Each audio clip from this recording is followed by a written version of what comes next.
My fuck. Anyways, welcome to Shaw's Man Campaign 2, episode 74. We're alive! Woo! We finally can retire! Not in this economy. Nope. And consider there's just been a power change, then especially now because we have no idea how the oriented stock market. Jesus Christ, if that was a concept. It's just... Do we have to roll intelligence to see how the stock market goes?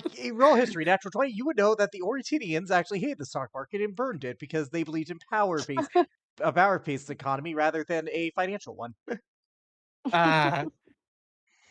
People of culture, I see. Yeah, so fun fact, a week at an inn is actually one spell slot. Cast your most powerful spell. That will determine your room. Cast Precipitation, you have an hour. Yeah. Anyways. Oh, jeez. Any weasels? Yep. So, y'all ready to begin? Maybe. All right. 2 weeks. It has been 2 weeks in the land of Orrington since the fall of the Empress Victoria Orrington and the rise of Emperor Armin Valoran and Empress Luna Corona. An unexpected twist, to be sure, but one that has definitely been embraced in part by the Wolfpack and indeed by the people. Certainly, the ruling council of Orrington does not object. While these changes were implemented, Emperor Armin has had his hands full, which is how I'm justifying him not being here. But as we go, within these 2 weeks of what the Wolfpack's been up to, we do not start with the group. Rather, we start with a Goliath holding a sword of a form of celestial Bariel as he focuses deep on it, hoping to gain a glimpse as we're about to discover. So, Roderick, what do you focus on when you hold the sword of Bariel? He is focusing on what they learned in the documents about Theva being in Julitin. He's focusing on what is she doing? What are her plans? Is Egak with them? His main focus is gaining information on what the cult is trying to do in Julitin and what Theva has planned for these unexpected people. Okay. As you do, you had rolled a nat 20 on your wisdom save, and so so as you do, the world around you begins to swirl. You don't even see your own hands anymore. The sword in front of you disappears. And soon you find yourself looking overhead as a dragon, almost as though a dragon looking down on Julitin as you descend further and further. And you find yourself in a castle room, the same castle in the center of the Julitin city, where King Charles Morwood resides, where his throne sits. Yet you find yourself in a room where you see a gorgeous view of the city and the river surrounding it. Ships you could see go forward as you see a red dragonborn lady in various robes that look very formal, very official. She has notable red scales, looking more half-dragon, a slender long neck, with elements of black and gray robes that go all the way down, yet you see her clawed feet. Notably, she has fiery red eyes, ones that almost burn with an intensity of a city under siege. As this is who you see, as I'm going to post this in the server and make this available, because not everyone's seen this art yet. Yeah. Lo and behold, here she stands. A bitch among bitches. You say that. Let's get this. Yeah. I would. I mean, here we go. Art done by There. that Art Joe on Twitter. Hello, Theva. Bitch. Lovely. Excuse me. Hey. Look at Alright. the slide. Notably, she has like devilish like horns, and yeah, no, she looks very formal, very powerful even. In the same room with her is a white dragonborn. This one I'll have to show Minnie. He is armored, tattered cape. Looks very grunge. Looks very what's the word I'm looking for? Like battle hardened. Gruffy. Great sword on his back with notable elements of a broken scythe on his person. Roderick, if you wish, you may roll religion on that scythe. Yeah, religion. Do I have anything special on this religion? No, just a normal roll. Where is it? Religion? 23. That is a holy reliquary of Core, a powerful legendary weapon.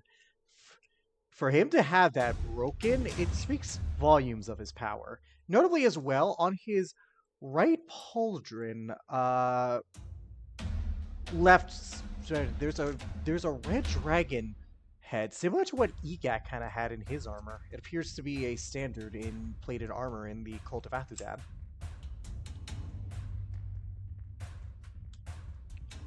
I can't. Very Now, powerful. you'll hear them speak, and there is a whole dialogue. I do not like this talk of peace and diplomacy. We have the means, why not simply do what we came here to do? Patience. Takrim. Patience. We did not Spell that name for me real quick. Takrim. Takrim. Okay.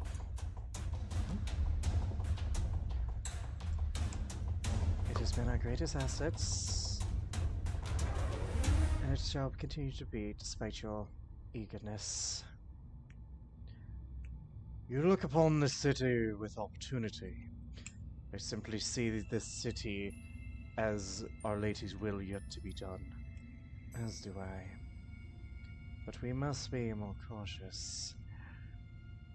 The King, Charles, has been quite a clever fool, but even fools do have their uses. The rest of those underneath him are not. His guard captain, his watchmaster alone suspects us. We must play this role as long as we can.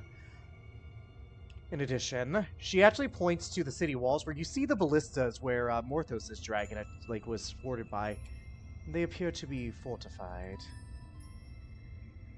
Our numbers are great,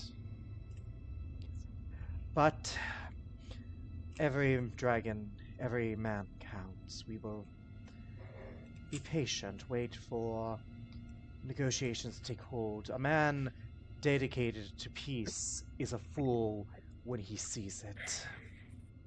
As you say, Lady Theva. You then hear a knock on the door. Come. This is where you notice someone. You see a more tanned elf. One who appears to be wood elf. Notable green eyes with elements of almost dirty blonde. You can almost see for brown hair tied in a bun. He looks to be a sophisticated gentleman, though notably he's in a military uniform. Looks to be an elven commander. He definitely looks more formal than Roland, who you met, Roderick. Okay. I don't believe I have his mini, at least not on hand. Not the updated one. Let me see if I can... Okay, was I smart and saved that, or was I an idiot? You're smart. I think in this instance I was an idiot.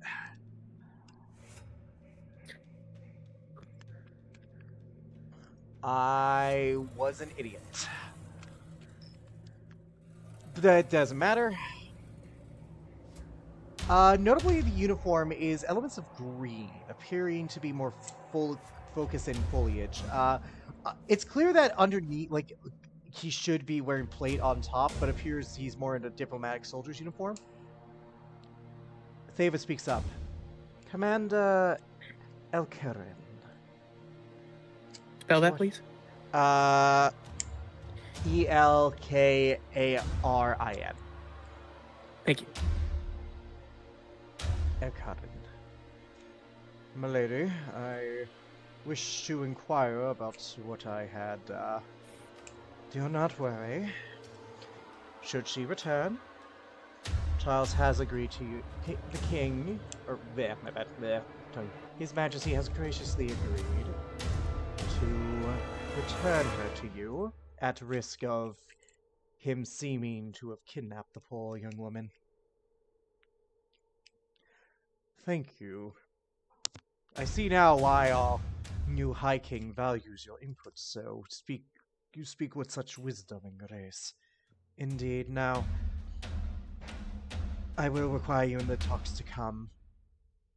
And as you do, your vision fades. Okay.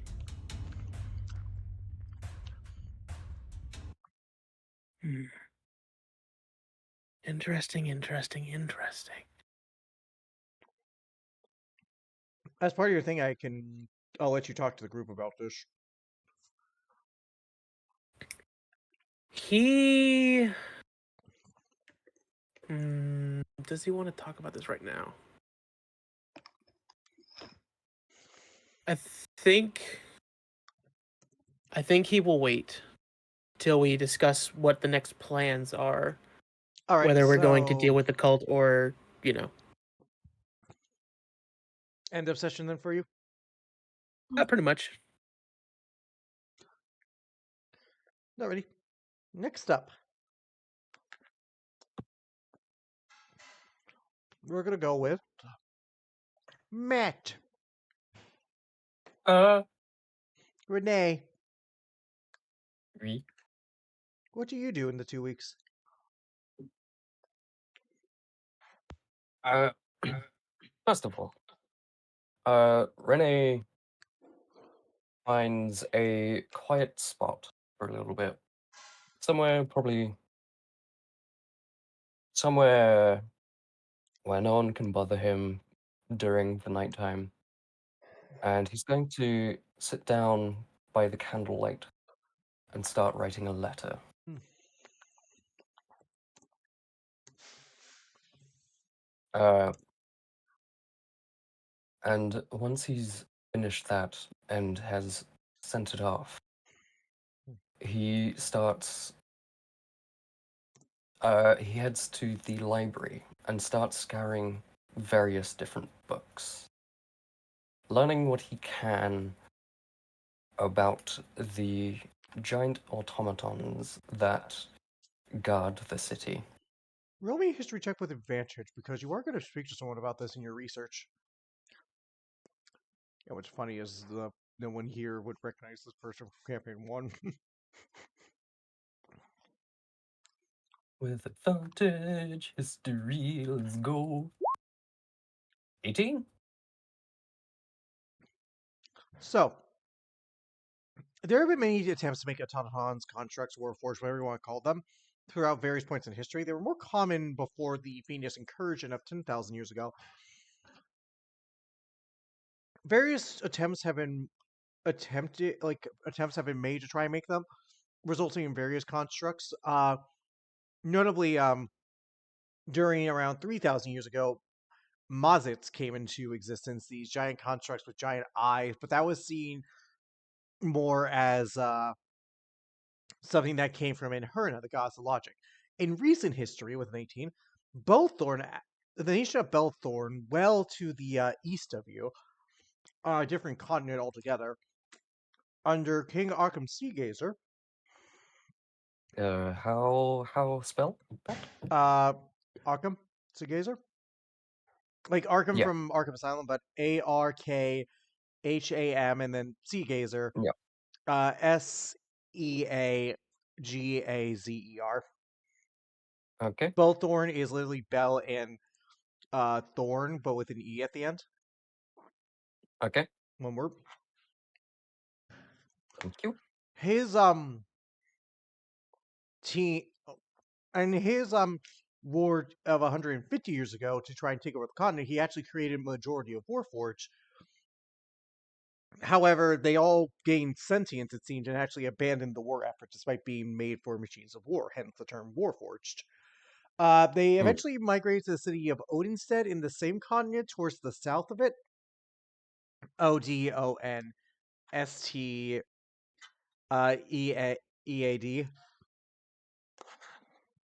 Many of them, there's not a lot of them around, unfortunately, because they were destroyed in their migration. But there's still a few. Orrington has been the lead in trying to replicate them. In fact, there is actually an expert here from Belthorn who you can speak to. Okay. A Jonathan Um, Putman.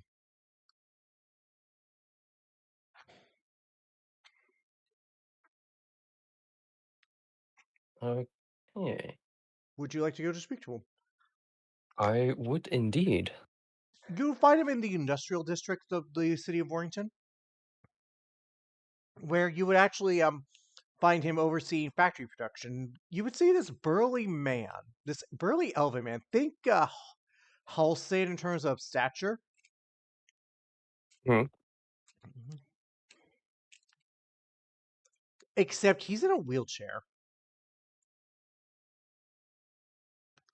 This Okay. man seems crippled from the waist down. A high elf, yet weirdly, he's not like any high elf you have seen. Whereas the ones, rare as they have been hoity, clean, pure. This guy actually appears to have like soot, dust. Like he appears to be a working man. Okay. And Uh, he appears to be going over some factory layouts with some workers. Right.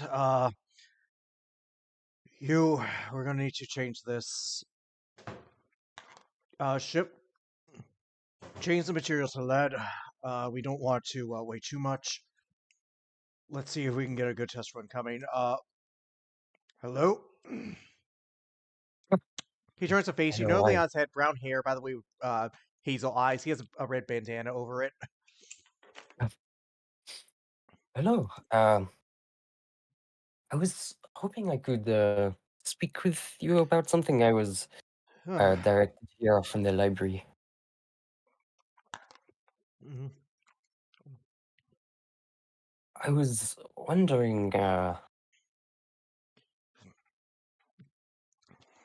you do you have much knowledge about Warforged? I do.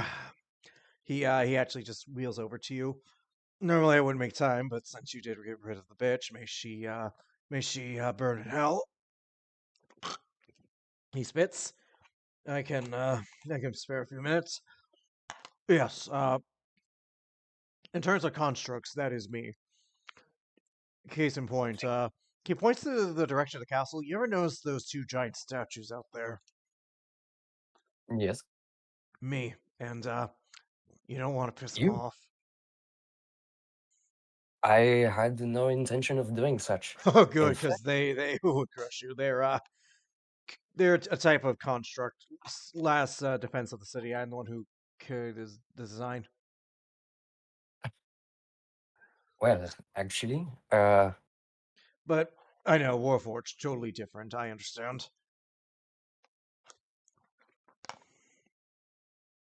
I was wondering if you could pass on any knowledge on how to For make. killing that bitch, I do so while jerking you off, guy. He like laughs and like pats you on the back.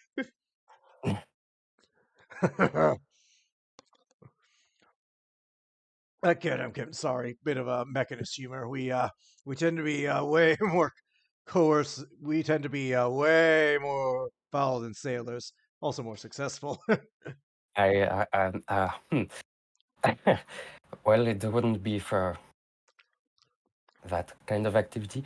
Um, Or oh fuck no, come on. We make machines, not sex bots. But anyways, what's your interest? I need to know before I give you just want to nail this down. Well, as you can see, I am a gnome, a short person. What? No way. And as a gnome, I do have this sort of innate fascination with tinkering and the like. Ah, I get it. Trying to go back to your roots. Something like that. We Well, first off, the thing you gotta understand about Warforged specifically, they're not things to be created. They're people you mold. When I was working with the Belthornian military, when I was making these machines, I made the mistake of thinking that we were creating products of war. I was more coerced into it, but we still thought that. But whatever we use, the crystals at their core, it gave them life. Tell me, what do you know about arcane crystals? Roll me a Arcana check. My apologies. Arcana. I'm good at this. 25. So arcane crystals, they're not named the best, but they are basically crystals that are flowing with elements of the weave of magic. They're basically crystallized chaos. With a 25, you know that some scholars even argue that there are elements of magic that are alive and cognizant. Mm, Give me one second. I'm sorry.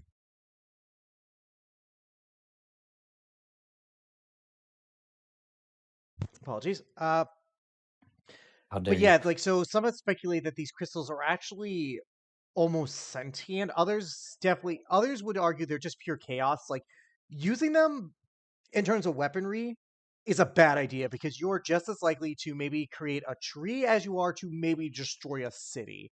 They're just think wild magic sorcerer, but on hard mode. Ah, perfect. In this instance, they seem to be used in the Warforged. Some scholars, actually, with the 25, argue that that's the reason why they became sentient because they were imbued with this living energy, and therefore because they were put into a body, they were able to form their own conscience, like their own sentience, as it were.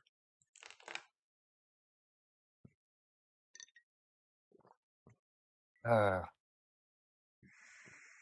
well, I know that arcane crystals sort of have this Yeah. uh, sentience to them. They're uh, like living magic, and from what I remember, that is kind of how the Warforged Oh, gained their own.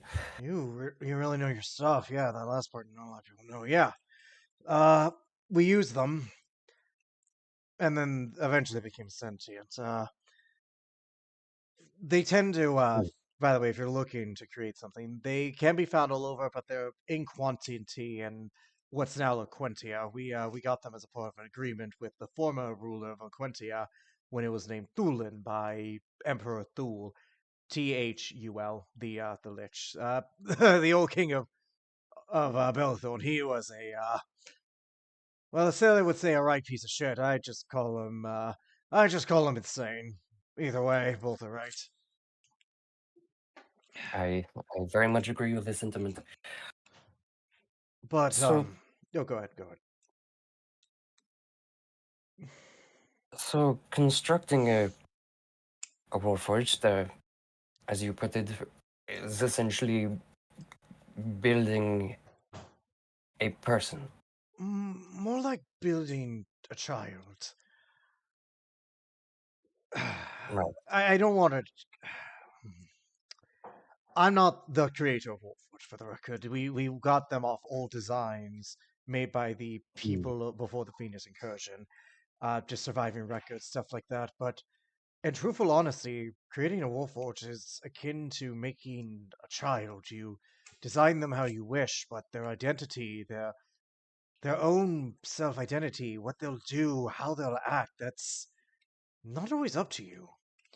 A Warforged could, with the crystal, become a wild magic sorcerer, but they could equally be as likely to maybe pursue monkistic traditions, let ki flow through their crystal, their heart. Mm. They could even learn complex emotions, to rage, to shed silent tears. If you are wishing to make a war forge, you are within your rights to do so, but it isn't just making a body, it isn't just creating something, it's giving a sort of metaphorical birth to it. The statues up there, they're not sentient, they're just elements of enchantment. I was more Right. just the idea of making sure they can move, function, but Warforged stand unique amongst constructs. One could argue they have a soul, and that's actually a large debate. After all, they may be sentient, they may be able to make choices, but others will argue they are simply living pieces of armor. They can feel, they can talk, but they have nothing else. Interesting. So, if I were to birth a Warforged, Well, is it I also wouldn't say that in exactly front of a lass, mind you. You know, that's yeah, just let's not compare it to that. construct? There we go. Yeah. Um, would you say that I would also have to raise it? Would it take on some sort of personality from its You creator? Essentially, yes. They're not like babies. They don't come out crying. They're aware, they observe, they learn instantly. Probably form complete sentences within the first day. Interesting. Okay. So, is there any special type of materials that I would need to use other than the crystal to make such a Well, thing? honestly, you're gonna want a few things. Copper for some wiring as well as some other things. The chassis of the Warforge, I would recommend a lighter blend of iron and steel. I recommend this because if the Warforged themselves wants to eventually change what they are, it's easier to replace. Ideally, if you're going for a machine of war or saying for a direct purpose, adamantine or mithril is within that. But I personally am of the belief that you should let them decide when they are wanting to make those decisions. After all, a Warforged given improper plating, improper manufacturing can find themselves very limited, especially adamantine. In fact, I don't recommend adamantine because of how durable the material is. Once you mold it into something, it is hard to reshape it. Mm, I would also okay. avoid shardling as well. Nasty metal cursed. Hmm. Okay. I shall write that down. Yeah. Other than that, you're probably going to need elements of glass for the eyes. Mm-hmm. Definitely, I would recommend maybe elements of copper as well. And you're definitely going to want to be familiar with clockwork mechanics or gears in general. The worst thing you can do to a Warforged is improperly create the joints. In our early stages of creating them, we actually ran into that problem. We uh, we did not really give them a lot of mobility in their elbows. Or their legs. They kind of waddled.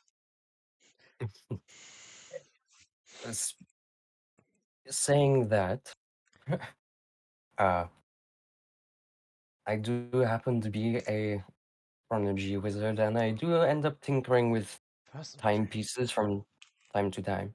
Interesting. Well, in that case, So you're good there. yes, I know my way around the clockwork. You'll also want to consult an expert on piping and steam experts.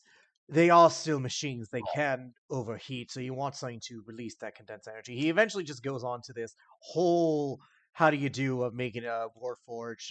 The TLDRs, you can mold them however you wish. In fact, you can even customize the chassis to look like clothes and stuff, but he does emphasize the don't use certain materials or certain Mm, methods. In fact, the one thing I'll say before we move on to something else that we have saying is you always want to go with a slender design because it's easier to add on to if they want to change rather than remove. right. But is there anything else you have for this? Uh, do do do do. Other than going out to search for materials to start tinkering away,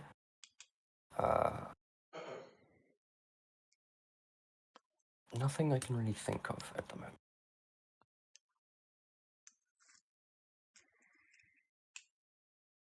Alrighty. Next up, Ari. Let's go. So what do you wish to do?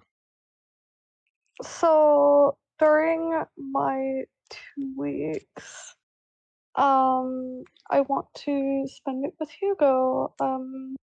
I know he's kind of gonna be a like a wingman, I guess, when Armin and Lena aren't around. I want to just like assist him where I can, just like spend the 2 weeks get like closer to him.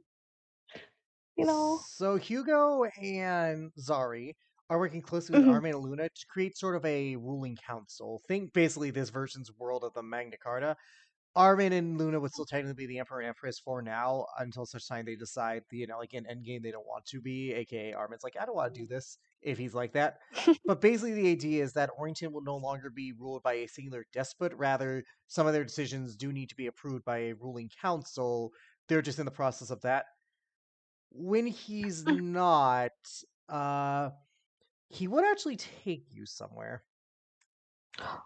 Okay, where are we going? So let me just show you the Orrington map. He would actually take you to the edge of the little bit of like the state of Orchard itself is like on a bit of an isle, like Mm. a larger island. However, there's a beautiful look at the beach. However, he doesn't go there. He rather goes to a rocky shore where you see engraved. What languages do you speak? I speak Common Primordial, and that's it. But I do have Tongue of the Sun and Moon. I don't know if that'll help. Does it allow you to read languages or only understand them spoken? You understand all spoken languages? It would not help you here. Mm. You Okay. see something carved in a language unfamiliar to you. Sad. Yep.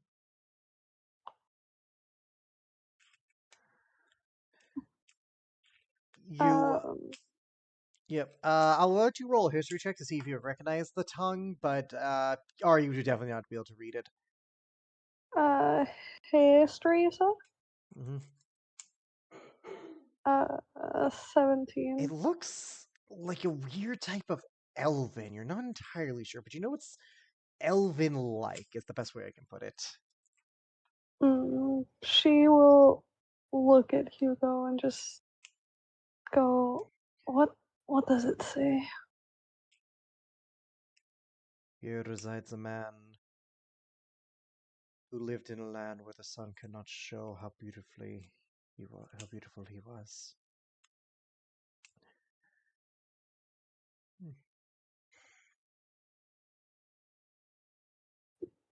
Is it, It, is this his, is this yeah, his like lover's grave right now? yeah. Oh. I've not Uh, been. Oh, go ahead. Go ahead. I was gonna say after hearing that, it kind of just dawns on her, and she solemnly looks down, and lets him speak. I have only been here one other time in my life, when I brought him here. Magic, it is a convenient tool to shape the world around you. He was never one for saving, but he loved the ocean view. In Orrington, the buildings get in the way of the sunrise. You never see it because of the walls of the towers of the castle. So grand is the city that not even the sun may dare sully it in its ideology. Such is the Orrington mentality, nothing is greater than it. He was the exception. He would always find a way to see the sunset at the beach. I thought it appropriate at the time to let him rest where he could always see the sunset. And, if I had ever found my captain's body, I would have buried him by the sea. He was a curious man, your captain. I think Hmm. it better he was not buried at sea. I think there's a part of him that would have enjoyed being a part of the ocean itself,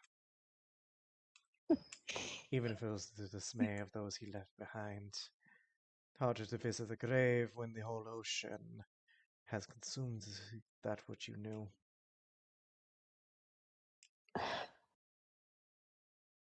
She sighs and she chuckles slightly and she goes, "That that man was surely something. While he was a Harengon, he had the heart of someone who had always lived under the water. He should have seen him swim sometimes."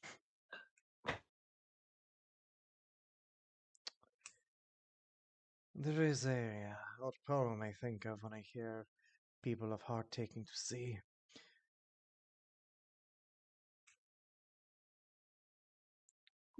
It is not by just a single verse. It is not of easy choice to sail in the part. But the heartless sea needs men with heart. Hmm. I did not bring you here to reminisce. He looked down at the grave, almost like a knee, putting his hand on it. It has been many decades since he is gone. I never thought I would see him again, that I would come back here as things have happened. I never thought I would come back here. Hmm. I asked you to come because I still did not know if I could.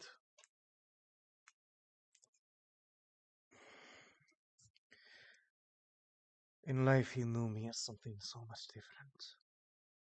When I still had much greater hope. There are times I'm glad he is gone. I fear he would not recognize the man I had become in the face of his loss, in the face of what the Empress had done.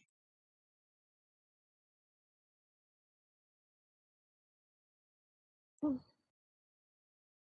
She puts a hand on his shoulder, um, and like gives it like a gentle squeeze to comfort him. He takes your hand and squeezes it a little.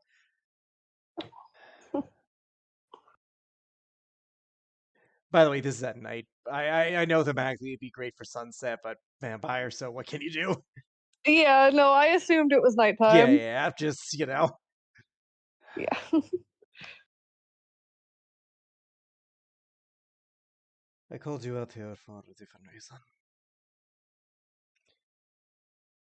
He, so in the art, you'll notice, like, in the art of him, you notice he has these black rows with the red outline. He actually takes those off. Underneath, he has just sort of, he has more, just standard black pants, black boots. Think kind of like just commoner's clothes, but black. Hmm. Do you know what these robes are? You may roll Arcana. Arcana. That is something I'm not good at. 11. You have no idea. But they seem magic. They glisten like magic, but you don't know what they are. I, you, you know, I am not good with the magic. I am good with my fist. These are robes of the Archmagi. Their colors are important. They change on the character. Only those who are of a certain morality can wear certain types. Black and white for good and evil, and gray for neutral. When I set upon this path to destroy the Empress, I I succumbed to many terrible choices because it served as a greater good. It served as the only way I could defeat her. These robes have lost their effect on me. They no longer grant me strength. And even if they did, they would only serve as a reminder of the harm I had caused.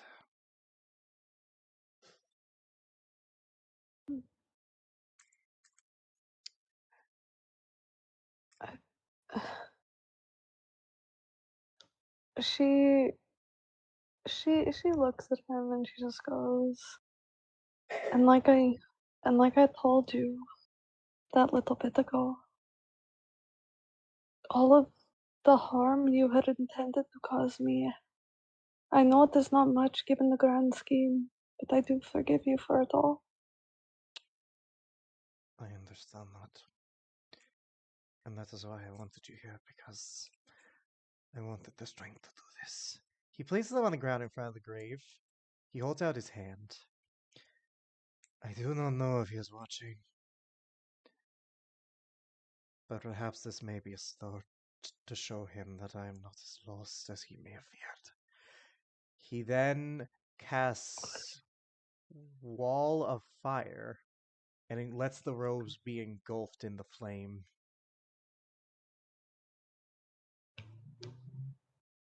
Uh, she watches and is it like a both hands thing or is one of his hands free?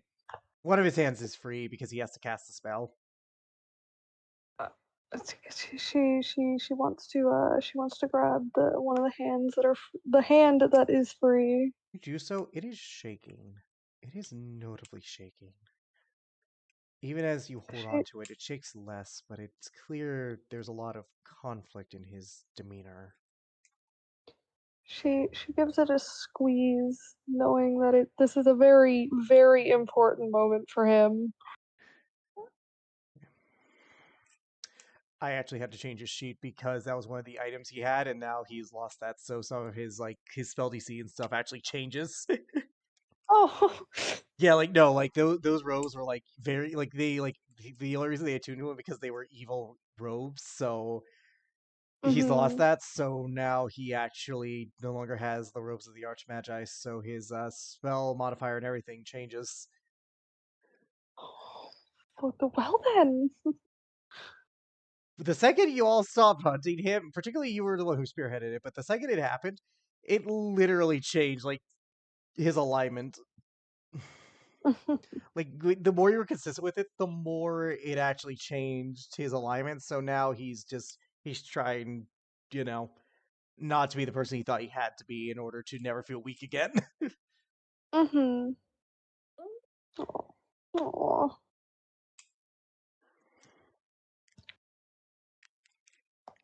She rests. She stands beside him, holding his hand, but she rests her head on his arm and she just closes her eyes and sighs and just says, "I'm proud of you."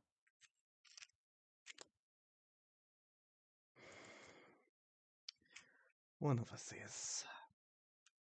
Maybe in time I will.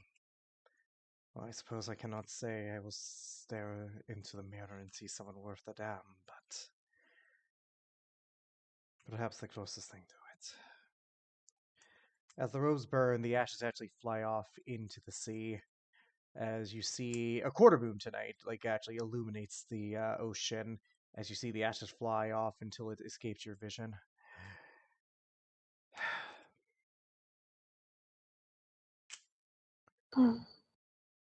Let us return. I still have but one last thing to give you. She nods and she doesn't let go of his hand. It'll be like a she'll let go if he lets go kind of thing. He won't let go. Um. Oh. Oh.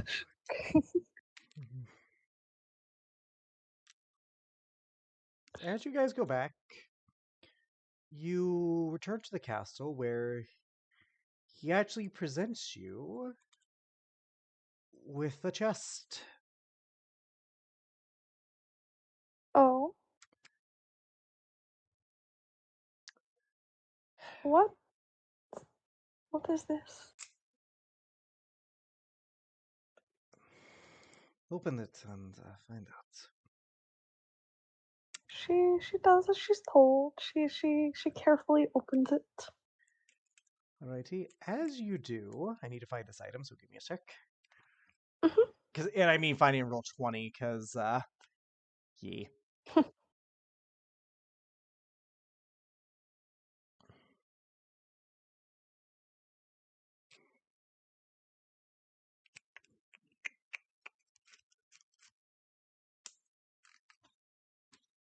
Where was it?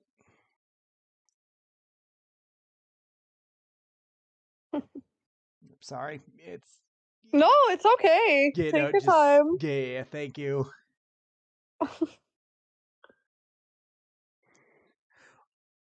Okay, found it. I even got the art. Ooh. You see an amulet. One that has a silver outline without sorting, yet there's runes on it. I want you to roll an Arcana check for these runes. Oh god. 10! You don't know what they mean. Magic was never your strong suit.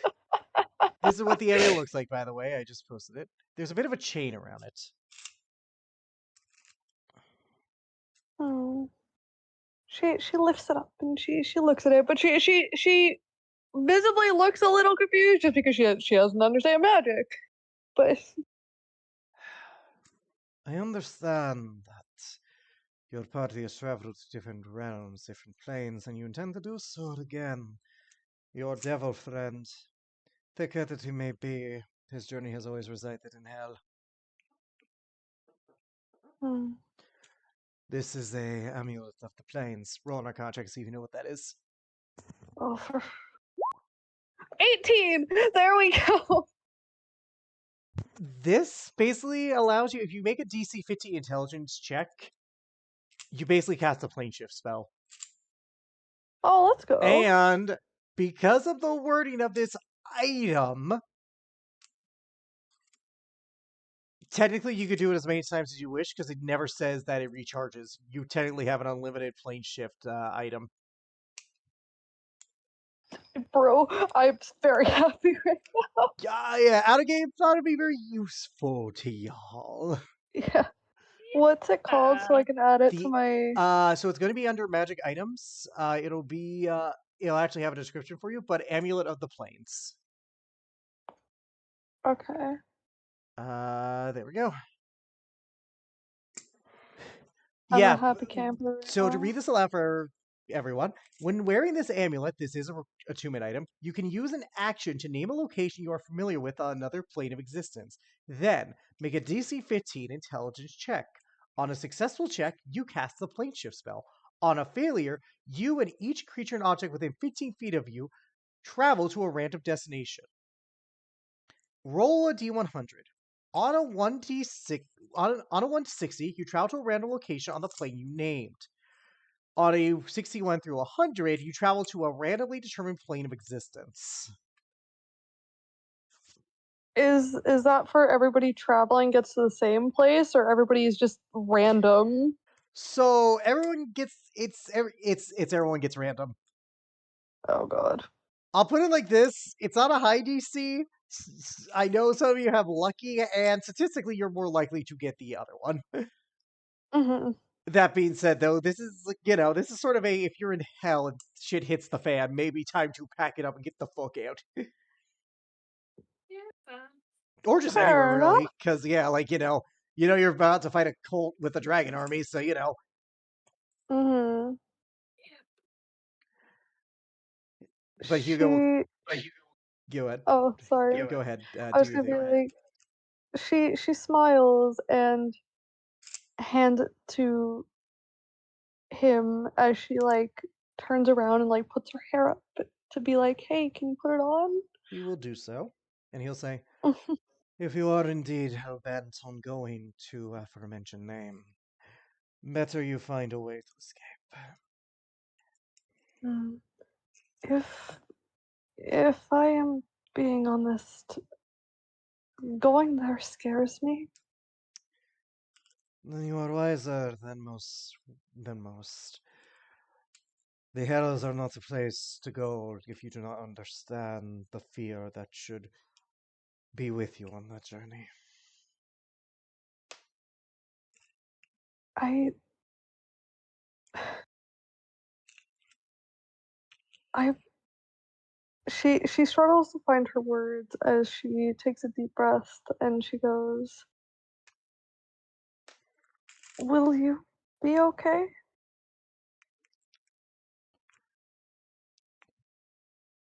I have eternity to find that out, but I know what you mean. I will fear for you, but I trust you to take care of yourself. I I promise I will do everything in my power to come back.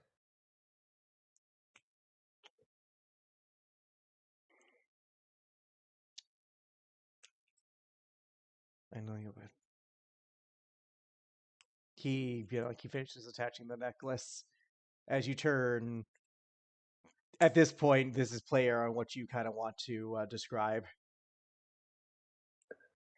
She's just gonna like she's gonna take both his hands and kind of just like look at his eyes and like she looks scared. She's terrified, but You, she like doesn't want to outwardly say it. you lift up the hands you hold and use them to cup your cheek with one as he holds onto the other. Again, at this point, it's you on the player because as DM, I never like to instigate this sort of thing unless No, it I is know, deemed I know, I inappropriate. know. I want to kiss him so bad. That is up to you. Do you wish to kiss Hugo? Sha-la-la-la-la-la-bye. Yeah. You do so, and he reciprocates. Aww.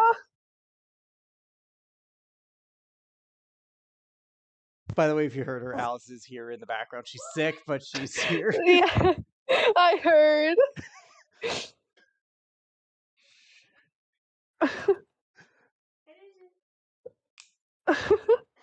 I'm a very happy person right now. And we'll leave it off there because there was literally no better segue than that. Finally, Renee, Lipia. Yes. What do you wish to do with your 2 weeks? Alright. I'm going to train for the first week and a bit with my psychic daggers and such. Okay. You do so. Before I make a check, you also want to investigate your rumors, right? Yes, I did. All right. So first off, I want you to roll me a dex check, and does your psychic daggers have an assigned skill? Because if not, I'm just going to make it intelligence. Psionics tend to be bet based typically. My psychic blades tend to be that of my dex. I understand. I just know if any of the abilities. I'm gonna Google, but for now, roll a dex check to see the to just Okay. practice with the blades themselves, the forms. I'm gonna see if I can find.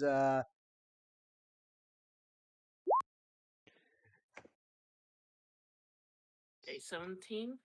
You do so. It's routine at this point. Uh, it's fucking routine. Uh, However, in terms of this, let me just check. Psionic. Okay. Psionic energy. I'm going to make this.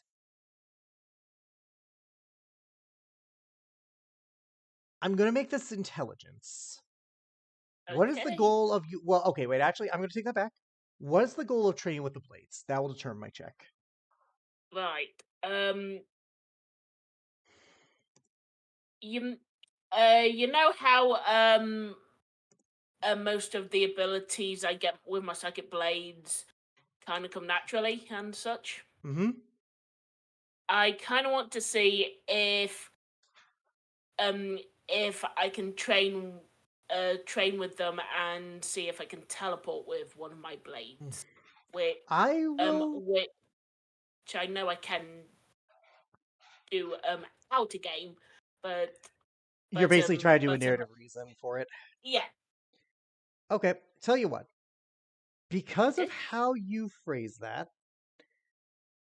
I am going to say this will be a charisma check because it's naturally, and sorcerers are charisma based casters. So if this comes naturally to you, I'm going to treat this like sorcerer rules of like charisma will be your modifier for this.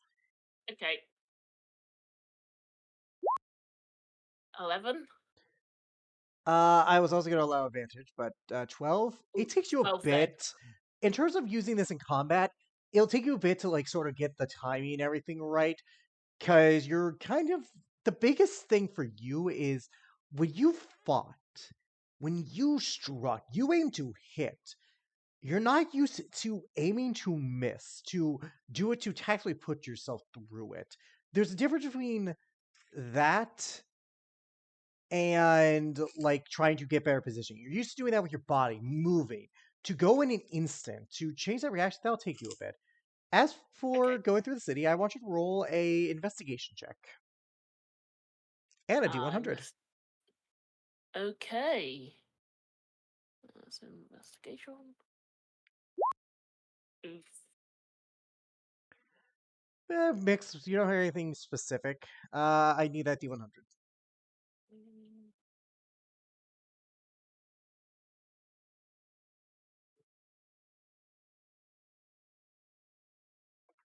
Okay. 80. As you're going through, you hear an elderly voice say,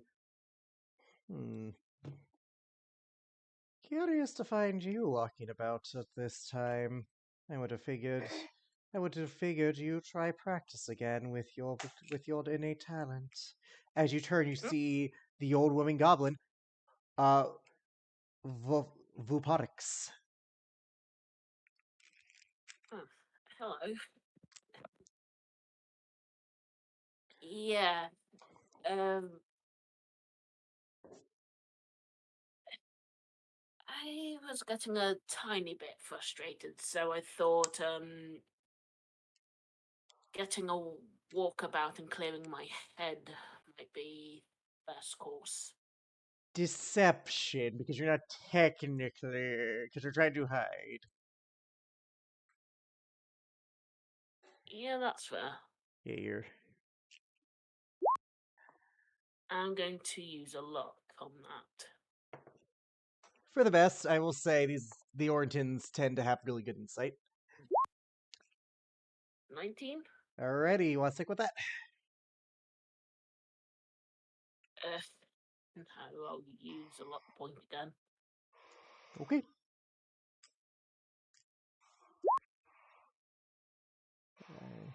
Alrighty.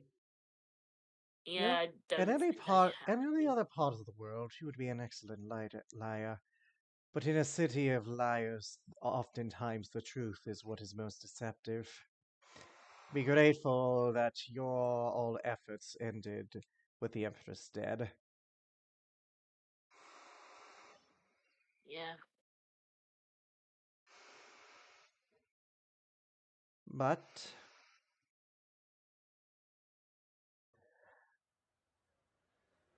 I do. But I am curious.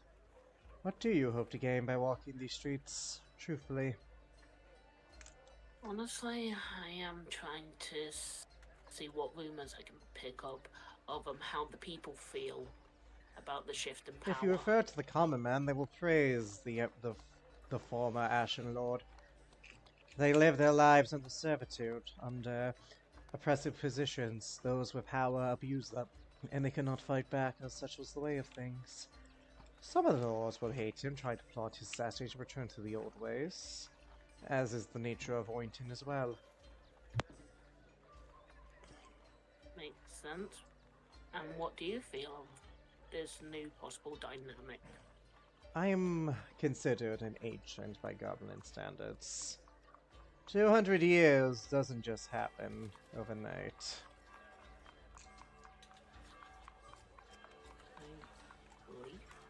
I believe that. Roll me a nature check on goblins, just to see like how much you know about them. Okay.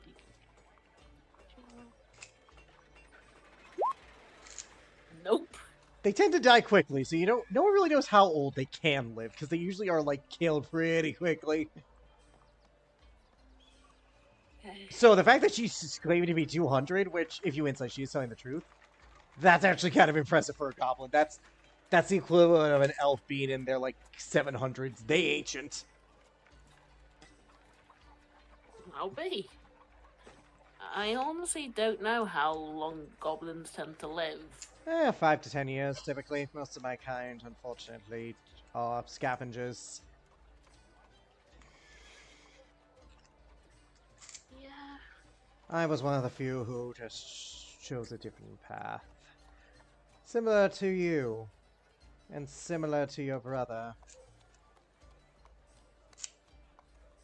You know, my brother. I know of him, not him personally. The Silent Death had several dealings with the Empress. He was one of the people sent to pick up.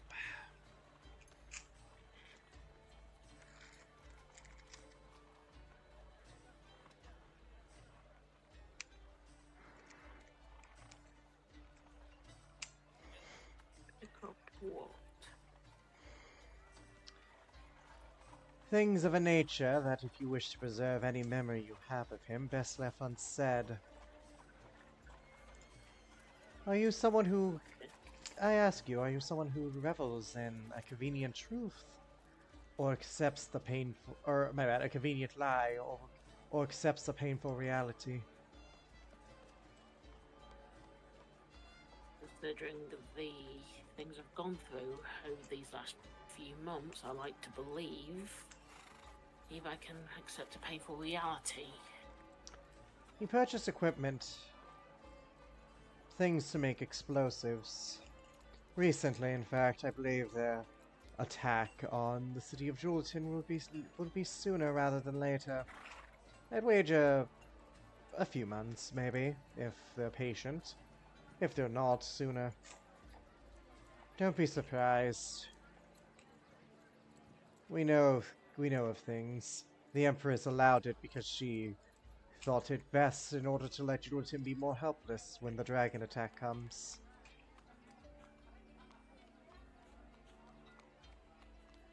There's going to be another dragon attack.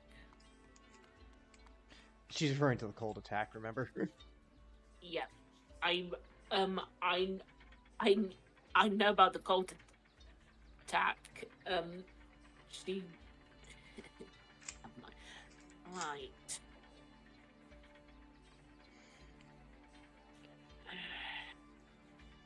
If it helps, your brother doesn't know he's a pawn. He believes he has purpose with the Silent Death. And that you are alike. She actually notes your sword when she says that.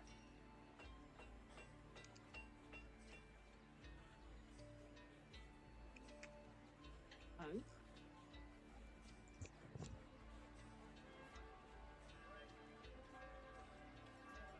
What do you mean?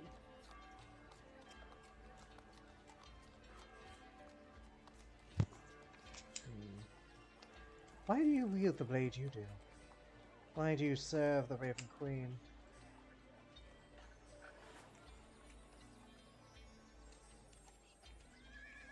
I believe I'm. You're a little quiet, Gil. Oh, sorry. I like to believe I think I'm doing good. And That is that your purpose? To do good. Oh, go ahead. I'm sorry, I interrupted you. it's fine. That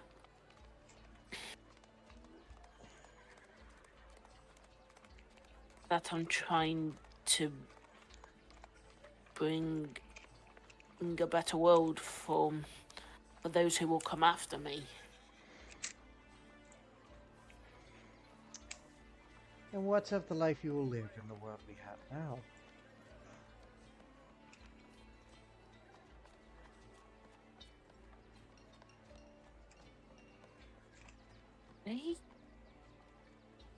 She actually stops and thinks. There is no such thing as a life of atonement. There is only atonement until you pass, or until you feel you have been redeemed.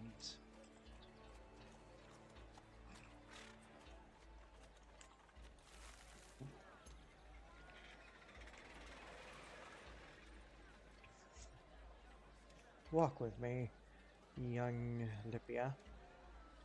She follows.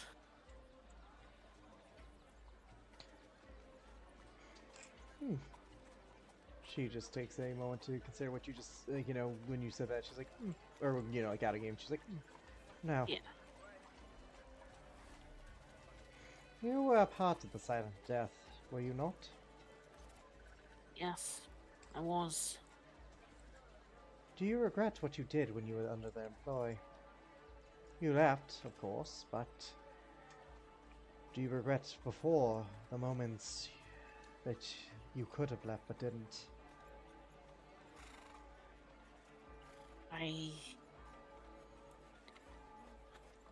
I do and I don't regret it. I regret what my actions caused to others, but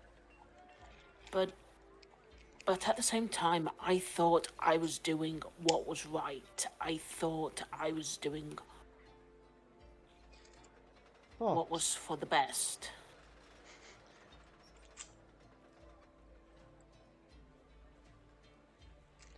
And now that you know you weren't, and that it was all to feed the delusions of a person, a devil, who simply wanted revenge for all he had been wronged by.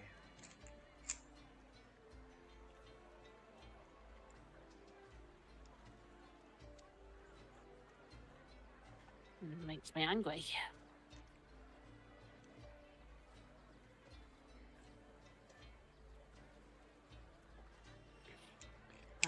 Because it was all for nothing? Or because you were never meant to do good with him? Because you didn't do good with him? It's both, really.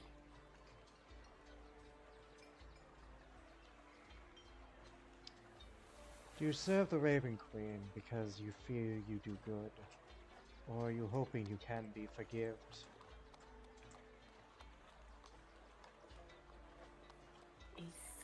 I think I serve her because I think I can be forgiven. Then why aren't you?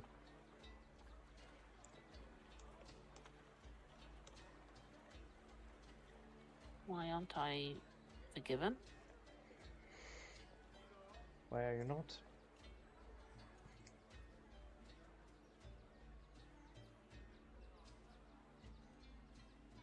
Because I don't think... I think that maybe I'm not... that maybe I'm not doing it because... Maybe because people... I don't know. Of course you don't. You're young and stupid. Yeah, I agree with you on that one. I am young, I am stupid. Who are you? I'm... Not your name. Who are you? Are you someone's daughter? Are you a servant of the Raven Queen? Who are you?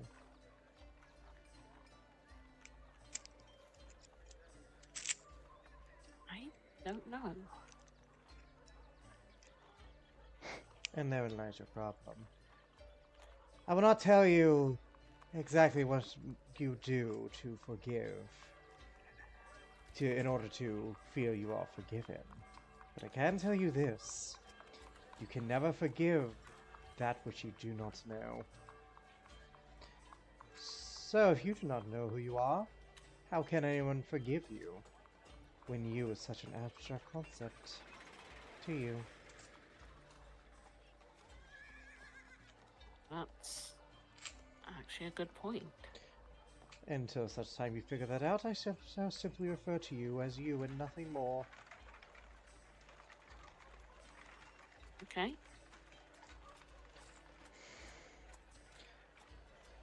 And don't be afraid to fight back on occasion. Now,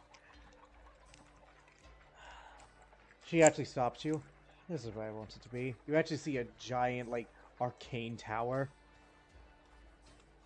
Whoa. Yeah, welcome to my abode. It's huge.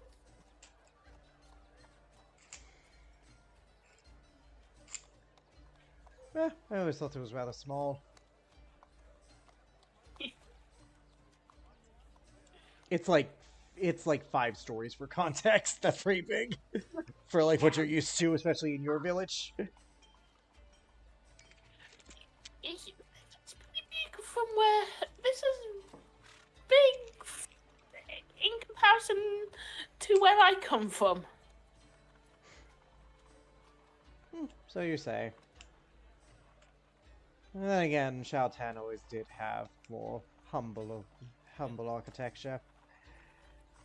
To describe the tower, by the way, it's an obsidian black tower that actually reflects a bit of the city around it in like a glassy format. Again, if you tap it, it is durable as hell. I'll leave you with this. You find out who you are. Then worry about forgiveness. When you figure out that, then you can live your life rather than atone for it.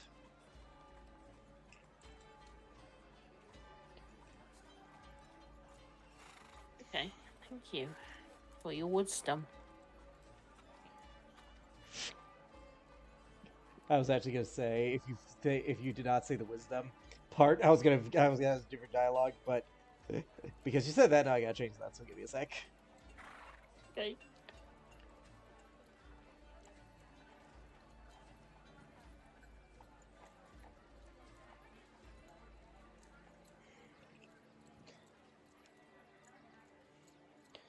I'm glad you thanked me for my wisdom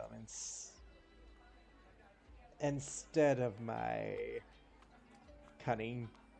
You feel a tap behind you as you see her right behind you instead of in front of you. How did you? You look back, What? she isn't there. And she didn't cast a spell, by the way.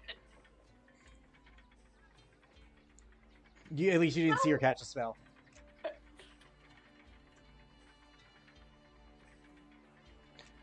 The better question is, do you think I would have done worse, like polymorph you into a cute little bunny rabbit?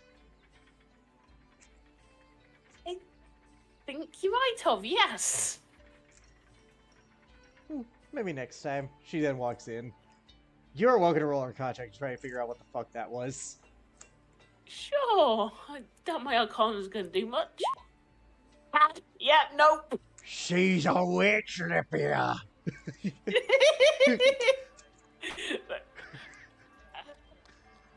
Right, okay. Alrighty. With that, everyone has reconvened. You all have done what you needed for the past 2 weeks. And you begin discussing plans. Okay.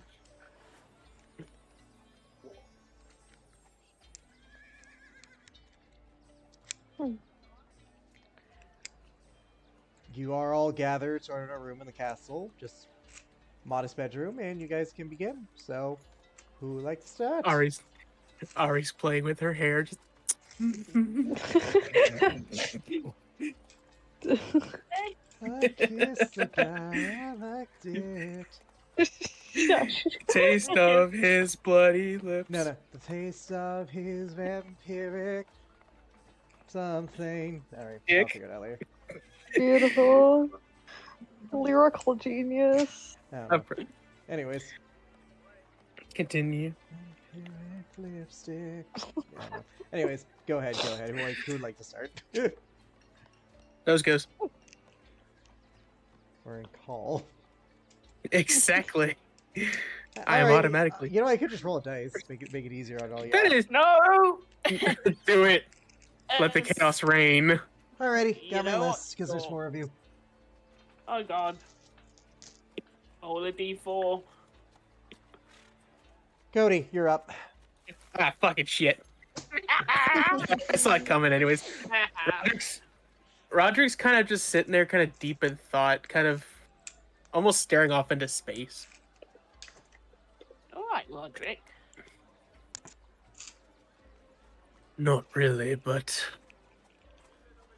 with the knowledge that I have obtained, it's not going to be a fun time in Juliton.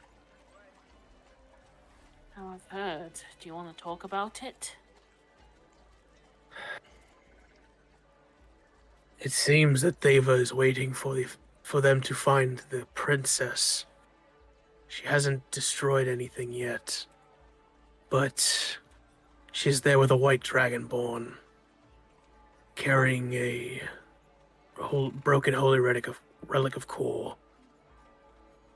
Lypia's eyes Lipia, go... you actually know this because you had encountered this person before. No, not him. What do you mean, not him? I ran into him once. That white dragonborn. And it is now that you think it is important to tell us this. Told you guys before. Did they? You may roll history checks. I'll just put it like that because it's been like there's been so much in game that's like you could probably. It's been a lot. Yeah, I definitely did. Well, we'll fucking see if you did. That's 14. Yeah, you remember it. It's a big enough description that Olivia's like, Okay. oh yeah, it was in Utha. Yeah. Yeah. It's just like, Funny enough, you two are the ones who wouldn't know. So you, Renee and Ari. So Renee, Ari, who dat? the fuck is Who you? dat bitch? It seems that they are waiting to use the peace talks that Theva is orchestrating with Charles to bring a very swift end to Juliton. She is being cunning with his actions. Yeah. We need to stop her. There was another there with him. Commander Elkaran. Oh, Colin.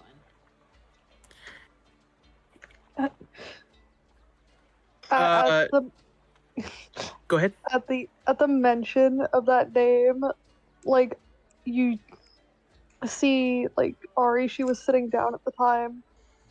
She just like shoots up and like she looks like she's looking at you and she looks fucking terrified. Ollie, are you okay? She like if you guys look close enough at her hand, she's like gripping the edge of the table, so like she's like white knuckling right now. And then she can't form words, but she looks scared. Roderick, seeing your reaction, and his mind's just like, what's got...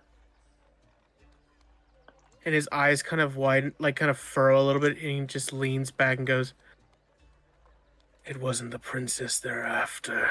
Well, him specifically. Oh, him. You, isn't it? it at that moment it looks like her whole world has just come crashing down on her, and she just like she starts to hyperventilate a little, and like, are there any like plant pots in the room? Yep. This place is aesthetically nice for its visitors. She runs over to one and just throws up. Actually, notably, you watch the plants begin to vibrate, and the bark goes away. It looks like they're. It looks like the room. Yeah, they They're can the room moved. to clean itself up, basically. Shalakadoo, meshadaboo, pipity poppity. Shut. Shit. Give her a moment. Right. We will have to get information, Ari. If you wish for us to help. She's like stuttering, and she's like, I don't. I thought I'd left them. I didn't. They can't find me. Ari. Breathe. Slowly. Lippy is going to walk over to Ari and stand in front of her. Like, Ari? Have any of us heard of that name before? Possibly? You may roll a history check with disadvantage by the nature of Paragua, the elven nation, being. Closed off, yeah. Yeah, no, I'm not. Ooh. Oh, 21 either way. You know that name vaguely, as you heard it mentioned as one of the wealthy types. Oh, good fucking God. He didn't do the thing. Please tell me he didn't do the thing. What do you think Did the the thing thing, is? didn't he? The thing that nobles like to do to people that are definitely not noble. Well, you'll have to ask Ari because I can't give that. Again, keep in mind this is a very high DC. So what you little, he's a wood elf. Apparently, also that's the other thing too. That's the one thing you've heard, Roderick. He's actually competent. He isn't like a guy up his own ass, like in terms of his skill. He's actually very skilled. The only reason you know this is that all the nobles of Paraguayan elves, they are said to be some of the greatest sword masters alive. And this is what he looks like, by the way, because now I can post his mini because everyone's heard the name. Giddy. Oh, lovely. He does look like the type.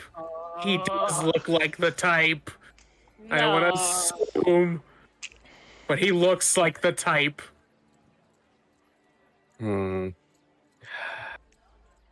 Lippy is going to walk over to Tori and just wrap her tail around her. Just calm down. You're safe. We're not gonna let him near you if we can help it. She starts to calm down, and she takes some deep breaths, and she's like, I'm sorry, I have not heard that name since I left my home. It's alright.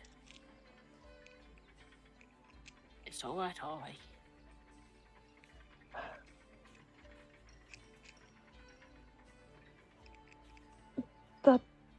That man,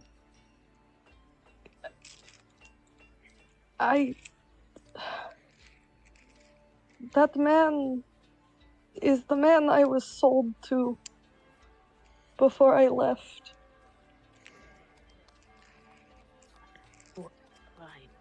What did he do to you? Nothing. I had only met him a couple of times, but it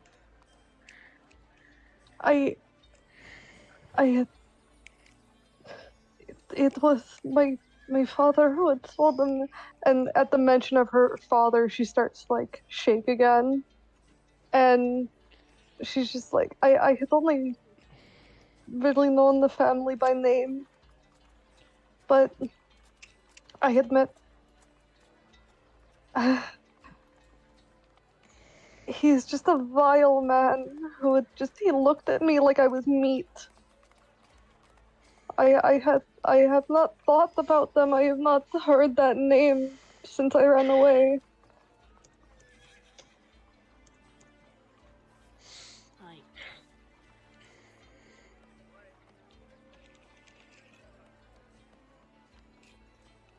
Okay.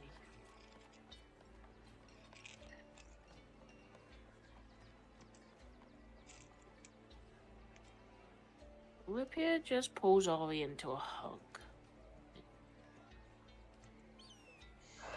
You can just feel her trembling as like you can feel a little wet spot forming because she's definitely crying. Hey, Renee? Oh wait, Oui. actually, wait. There is one reason you would know them, Roderick. Shit, I forgot. I'm And gonna what's DM. that? I'm going to DM you something. Uh-oh. Oh no. All right, because of this. Let's see what this says. Because you got a 21 both ways. Because you got a 20. Yeah, straight 21. Neither with disadvantage.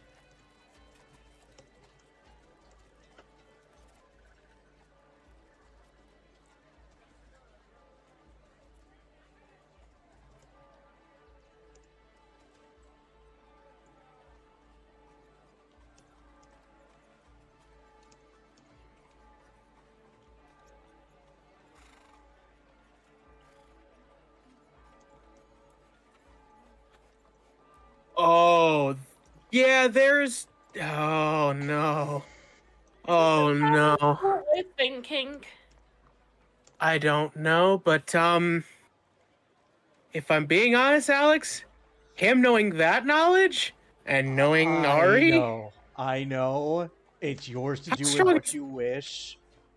how strong is the chair he is sitting in? Like the arms of the chair? Let's roll that fire check to see how durable it is. He will giant smite because he's very angry about knowing this. So that's with advantage. Oh no. That's a 28. So you destroy it, it reforms, but then you destroy it again, it reforms. He's just sitting there, like white knuckle, just shattering it, writing a repeater, shattering it again. Just Renee, could you do me a favor? Oui. I'm going to psychic whispers this to Renee and Renee only.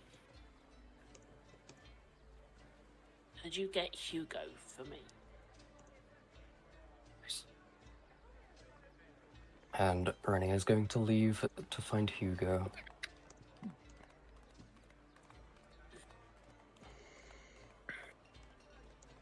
Okay.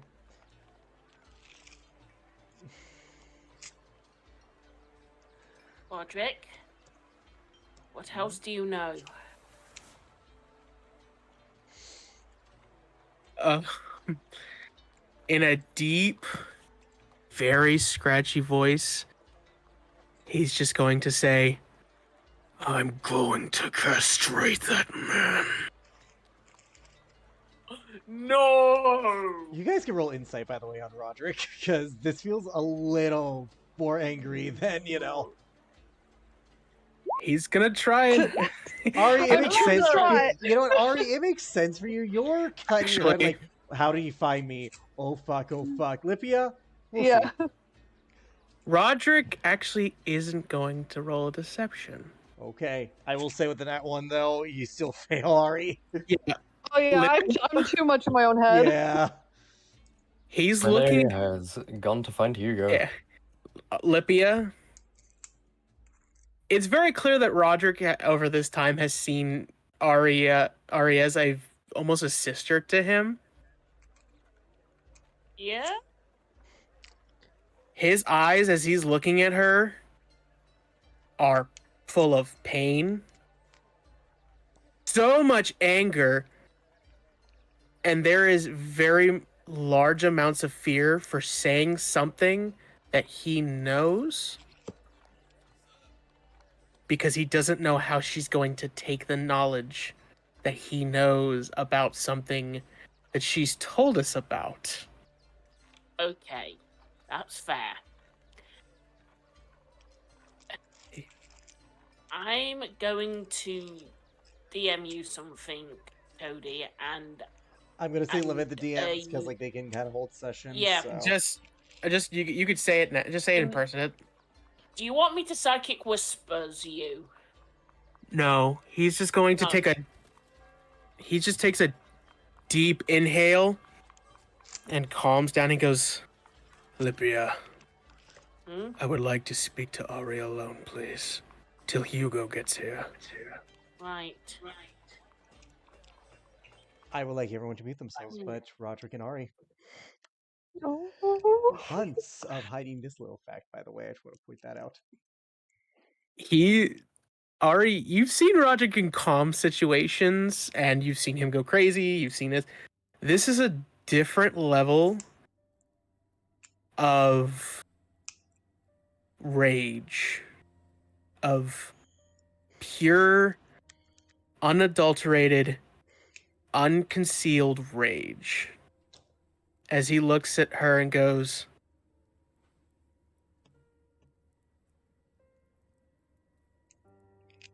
your ship was taken out by the Silent Death, correct? Yes, it was. Do you know who hired them?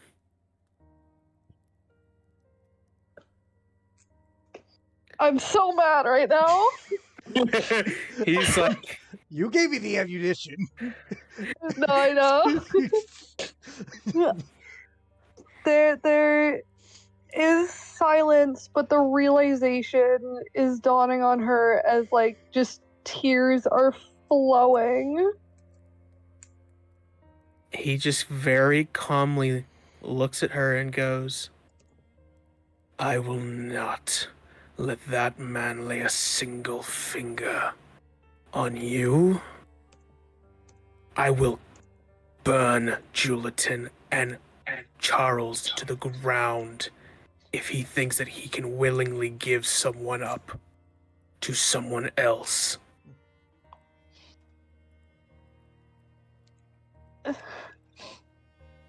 I'm sorry that this is how you had to learn it.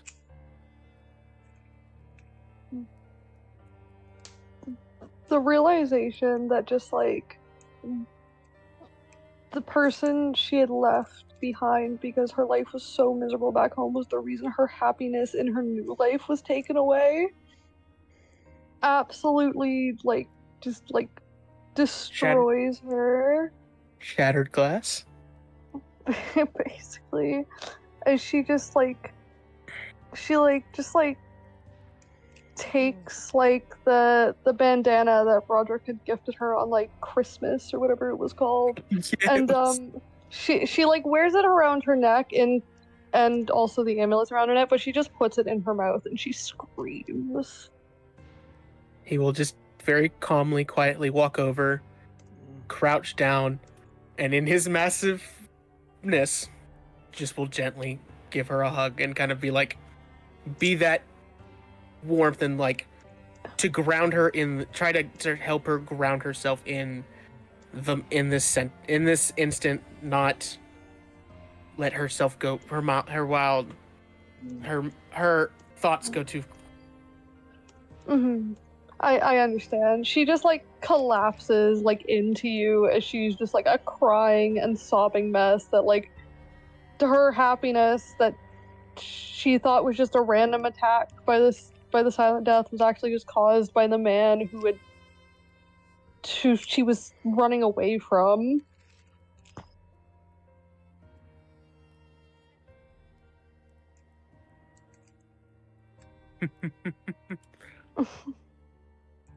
Charles.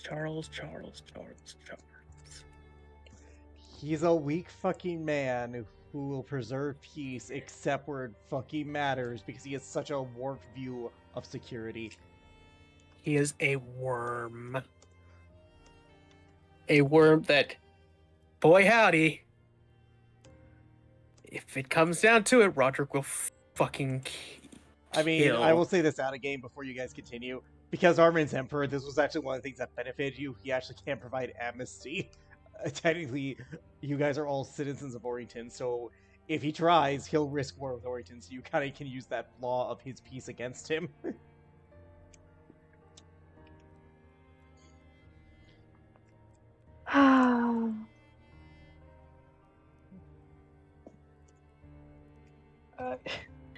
I don't know what else to do other than cry and just have my whole world shattered right now. Probably play that one lyric from Yeah. Hunchback from Notre Dame. Do as I say, obey. Yeah, because... Okay, Yeah, so just... Roderick Go ahead, yeah. would I'll have. say some I would say stuff Roderick later. will have. Yeah, Roderick will have kept Ari company until Hugo could get to her. Come in. Once Hugo is there, he will give him a look of like, "He needs you, bud," and will Hugo will let arrive like Hugo about and 5 minutes later. See Yeah. Ari. Roderick Nod to you. probably still. Yeah, and he will just let Hugo have a room with her. Did Renee brief him on the situation at all? Vaguely, yes. Okay. Seeing Hugo once like Roderick is into the room, she just like goes from like Roderick to Hugo and just terms of just like collapsing into him. He hugs you, just trying to comfort you. This will be alright. They can't find me. I can't go back. You are not who you are. Even if he finds you, you are stronger than he remembers. You will be stronger still, should that day come. Just everything that happened to me was all caused by me running away. No.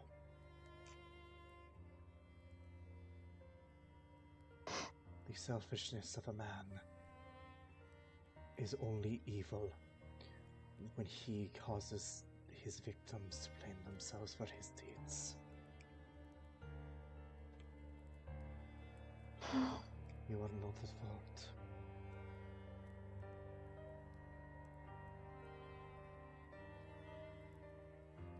Your captain, your crew, they would blame you not.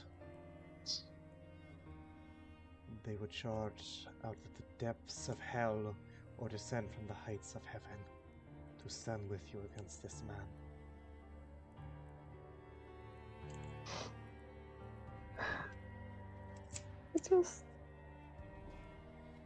I just don't know what to do anymore.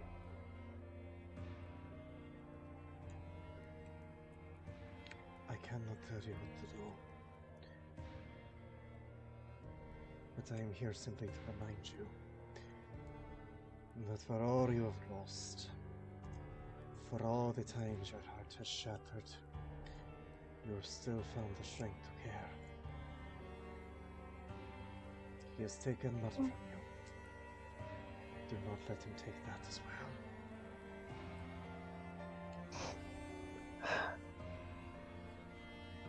She takes a deep breath and just holds him close and just falls silent. She just needs him to be there right now. Well.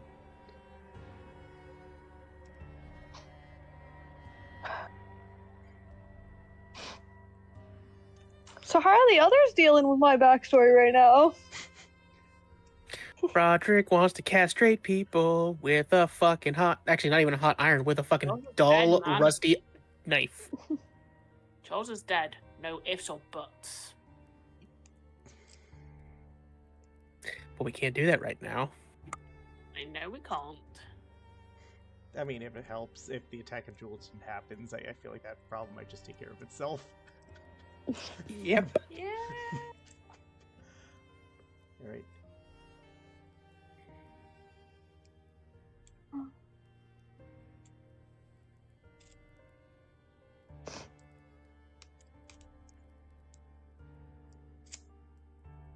I think Ari just needs you guys now more than ever. Before you guys go in, Hugo will say one last thing. They may stand with you. Mm. But one day you will realize you are strong enough to know that he can never take you again. And the others enter.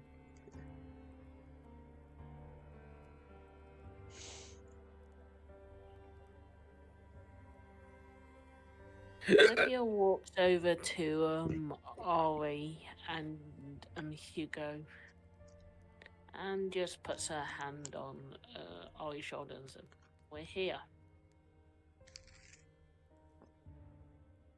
Thank you. We're pack. We stick together." Hmm.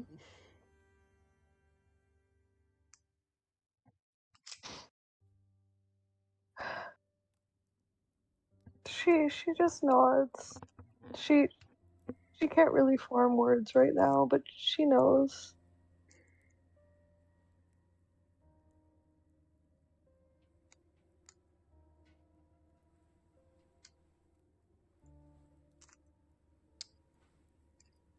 Out of game, I get the feeling you guys are probably wanting to go to hell first before returning to Zargan with this information.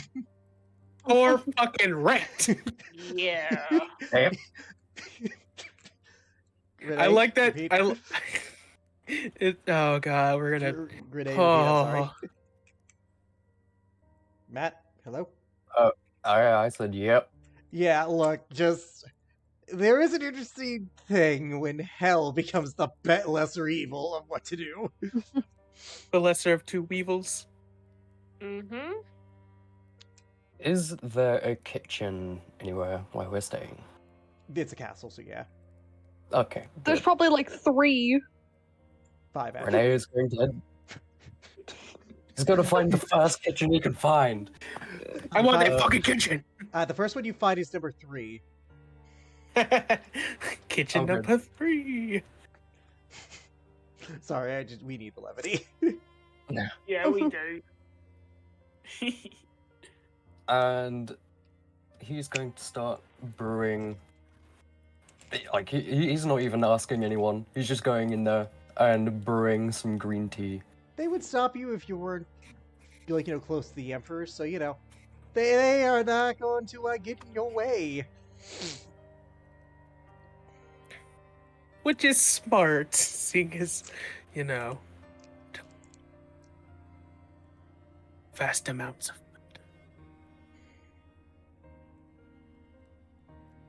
One big pot of green tea is going to come right No check required. I'll see you do it.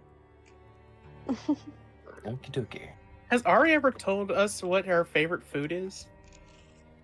Not No, that- because if I'm being honest, I don't know. And honestly, even if you did, not the time to ask in game. Of course. Of course. You make your green tea, right? Yes.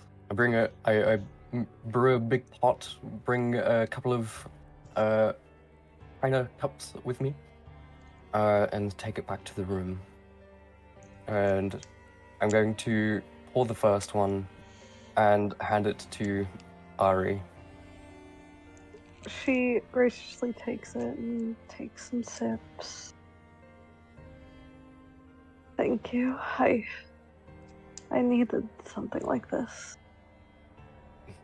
Of course. Hopefully it will help you calm down a little bit. Hmm.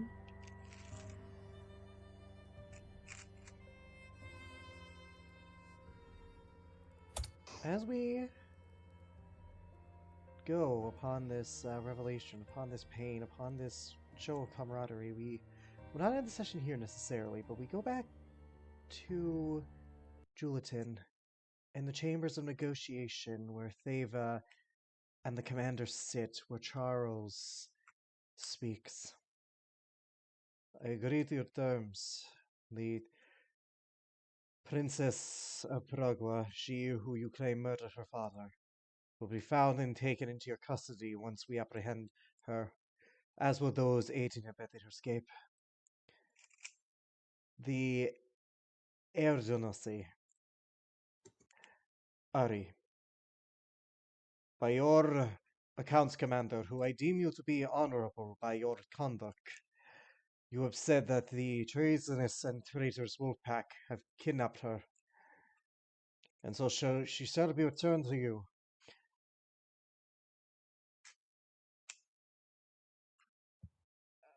At which point I hope that lovers' union shall be as warm as it can be. This I swear to you as king, in hopes of building a greater relationship. But of course, Sava then speaks. But of course, your majesty, we are simply here at the High King's request in order to preserve the peace. And that's for tonight's session. Take care,